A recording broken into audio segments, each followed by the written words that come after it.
स्वागत आहे आपल्या सर्वांचं आजच्या एका नवीन व्हिडिओमध्ये। तर बघा, मुख्यमंत्री माझी लाडकी बहीण योजनेची जी काही वेबसाईट आहे त्या वेबसाईटवर काही दिवसाआधी केवायसी करण्याचं ऑप्शन शासनाने दिलं होतं। या ठिकाणी स्पष्ट लिहिलेलं होतं की मुख्यमंत्री माझी लाडकी बहीण योजनेची केवायसी करण्यासाठी या ठिकाणी क्लिक करा। आणि पण ती वेबसाईट बंद होती। वेबसाईटवर क्लिक केल्यानंतर लिंक ओपन होत नव्हती, त्या ठिकाणी प्रॉब्लेम होत होता। म्हणजे याचा अर्थ काहीतरी केवायसी सुरू झालेली नव्हती, फक्त ऑप्शन आलेलं होतं। पण बघा, आज 2 ते 3 तासापासून जे आहे 2 ते 3 तासापासून हे ऑप्शन गायब झालेलं आहे। शासनाने हे ऑप्शन जे आहे ते डिलीट केलेलं आहे आणि त्या ऑप्शनच्या ठिकाणी जे आहे ते अर्जांची संख्या, भरलेल्या अर्जांची संख्या अशा प्रकारे दाखवण्यात येत आहे। आधी सुद्धा ही संख्या दाखवल्या जात होती, पण आता बघा भरपूर लाडक्या बहिणींना प्रश्न पडलेला आहे। ज्या लाडक्या बहिणी ही वेबसाईट ओपन करत आहे केवायसी करण्यासाठी, त्यांना प्रश्न पडलेला आहे की हे केवायसीचं ऑप्शन डिलीट का झालं, त्यामध्ये काय कारण आहे, आम्हाला आता केवायसी करता येईल की नाही। जेव्हा कधी शासनाकडून ही वेबसाईट अपडेट केली जाते, शासनाकडून नवीन ऑप्शन त्या ठिकाणी टाकले जातात, तेव्हा ही वेबसाईट नेहमी बंद असते। पेमेंट अपडेट होताना सुद्धा ही वेबसाईट बंद असते।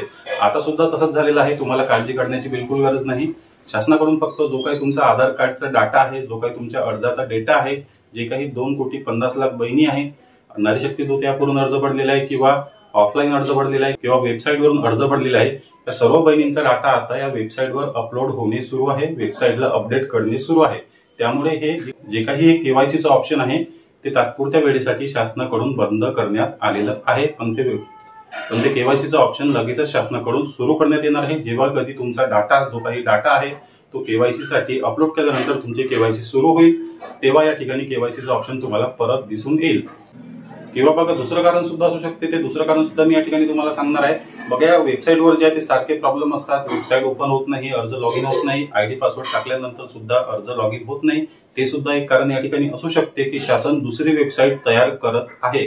शासनाकडून दुसरी वेबसाईट सुद्धा तयार केली जाऊ शकते ही केवायसी करण्यासाठी, कारण ही वेबसाईट सारखी लोडिंग मध्ये असते। या वेबसाईटवर सारखा प्रॉब्लेम असतो, त्यामुळे शासनाकडून कदाचित नवीन वेबसाईट तयार केली जाऊ शकते। त्यामुळे सुद्धा हे ऑप्शन या ठिकाणावरून डिलीट केलेलं असू शकते।